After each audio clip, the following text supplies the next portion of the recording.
पुरंदरमधून महायुतीत अनेकांना लढण्याची इच्छा असल्याचं विजय शिवतारे म्हणाले। शिंदे, फडणवीस आणि दादा उमेदवारीबाबत निर्णय घेतील असं शिवतारे यांनी म्हटलंय। तिकीट मिळालं नाही तर जो उमेदवार असेल त्याचं काम करणार असं शिवतारे यांनी म्हटलंय। गुंजवणी प्रकल्पाबाबत अजित पवारांची भेट घेणार असल्याचंही त्यांनी सांगितलंय। पुरंदरचे माजी आमदार विजय बाप्पू शिवतारे आहेत।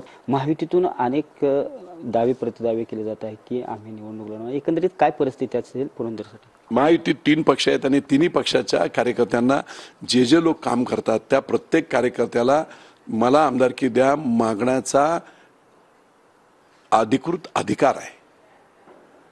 दिवस रात्र झटत असतात ना, ते एक सीट असते, एक तिकीट असते, ते कोणाला काय करायचं ते 3 वर्षे नेते देवेंद्र फडणवीस साहेब, मुख्यमंत्री महोदय एकनाथराव शिंदे आणि अजितदादा पवार हे तिघे घेतील।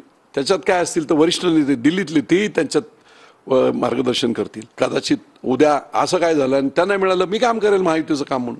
महायुतीचं सरकार आहे, महायुतीची युती आहे, त्यांच्या नेत्यांचं ऐकलं पाहिजे। त्यामुळे निश्चितपणे जे काय होईल त्याला आता वेळ नाही, ते तिन्ही नेते ठरवतील। त्याप्रमाणे जो कोणी उमेदवार असेल त्यांचं काम आम्ही सगळेजण एकमेकांचं करू। शेवटचा प्रश्न, गुंजवणी प्रकल्प असेल, राष्ट्रवादीचे अनेक पदाधिकारी अजितांना आढावा बैठक घेऊन ती माहिती देणार आहेत आणि सद्यस्थितीतलं जे तहसील कचेरी आहे त्या संदर्भात बी लोकप्रतिनिधी सांगतात की उपमुख्यमंत्री अजित पवार यांच्या हस्ते त्याचं उद्घाटन।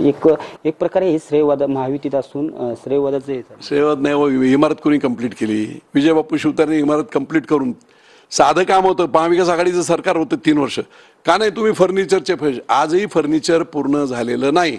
मी अजितदादांना भेटणार, ऑक्युपेशन सर्टिफिकेट मिळालंय का बिल्डिंगचं? नाही। कॅमेरा पर्सन अभिजित पिशे समिती, दीपक कापरे, TV9 मराठी, पुरंदर।